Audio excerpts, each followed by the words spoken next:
Along the border between Mexico and the United States, there was a case that fused drug trafficking, criminal superstition, and blind obedience into one killing machine. What would later be known as the Matamoros cult killings did not begin with a famous disappearance or a dramatic raid. It began with a group that believed blood could make them untouchable, that certain human remains could pour power into a ritual cauldron, and that if their leader demanded a life, that life was simply taken. For a while it seemed to work, and that is why this story is terrifying, not only because of what they did, but because of how long it took the world to realize what was happening. To understand this case, you first have to understand two names. The first was Adolfo de Jesus Constanzo, a man who built himself up in Mexico as a sorcerer, advisor, and absolute leader. The second was Sarah Aldrete, a brilliant student living a double life between college culture in Brownsville and the criminal world operating in Matamoros.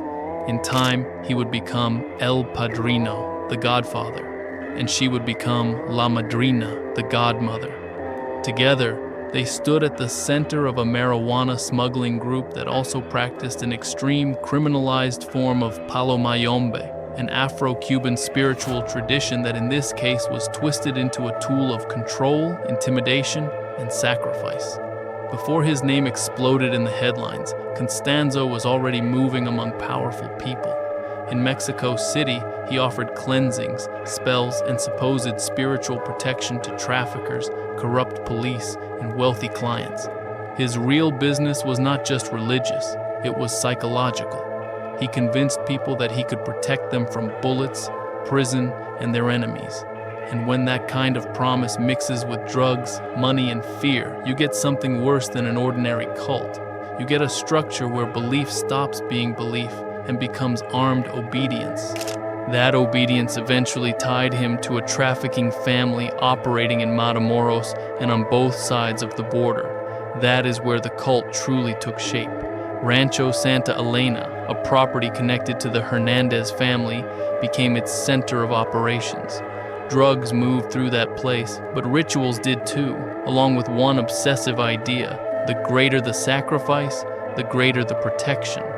First came animals, then, according to investigators and period reports, came human victims, rivals, inconvenient people, targets chosen for revenge, or simply people the group believed had to die so the protection would keep working.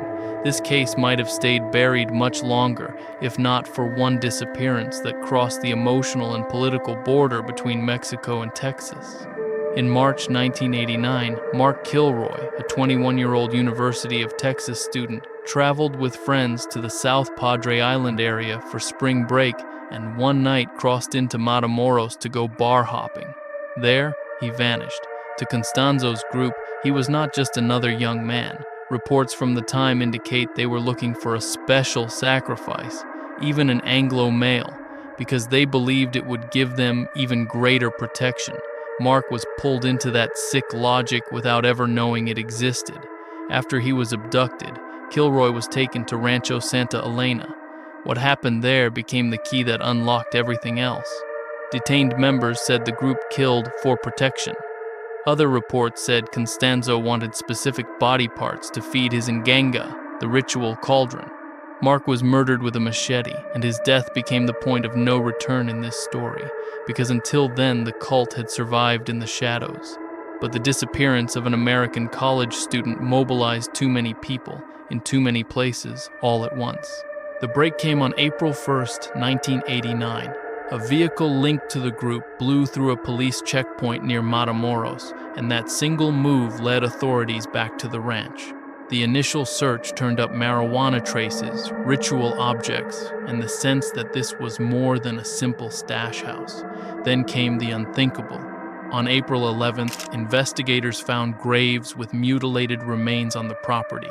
Mark Kilroy was among the dead.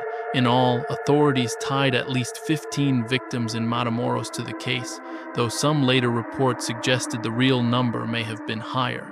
Suddenly, what looked like an individual missing person search became the revelation of a hidden slaughter site. And that is where one of the most disturbing aspects of the case came into focus: the fusion of organized crime and ritual.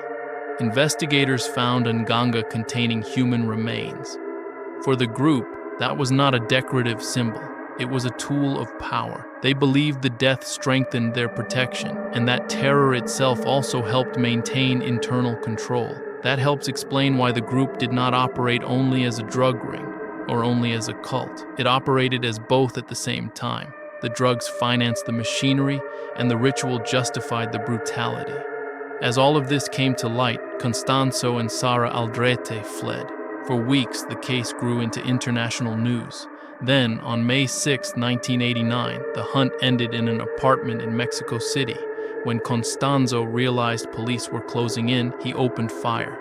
Then, according to arrested followers, he ordered one of them to kill him and one of his top men rather than let them be captured alive. That is how El Padrino ended. Not on an altar, not inside a prophecy, but cornered, shooting from a window, while the myth he had built around himself collapsed in real time.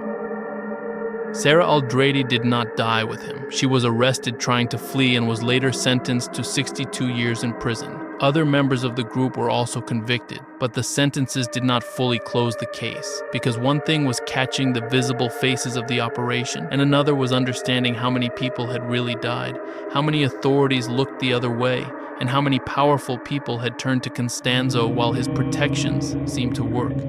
Even in its collapse, the case left the feeling that only the ugliest layer had been exposed, not necessarily the whole structure. That is why the Matamoros cult killings still feel so disturbing. It is not only the story of a charismatic killer or of a criminal band that became monstrous. It is the story of what happens when someone turns belief into domination, fear into discipline, and violence into a system.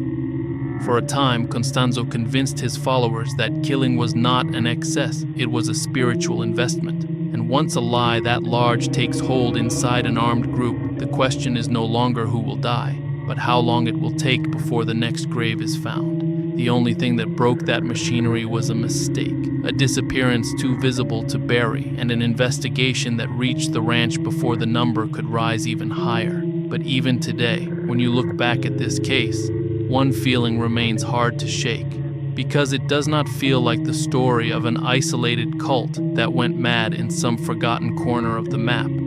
It feels more like the story of a borderland where business, corruption, and criminal superstition found the perfect way to help each other until the ground gave back what they had hidden.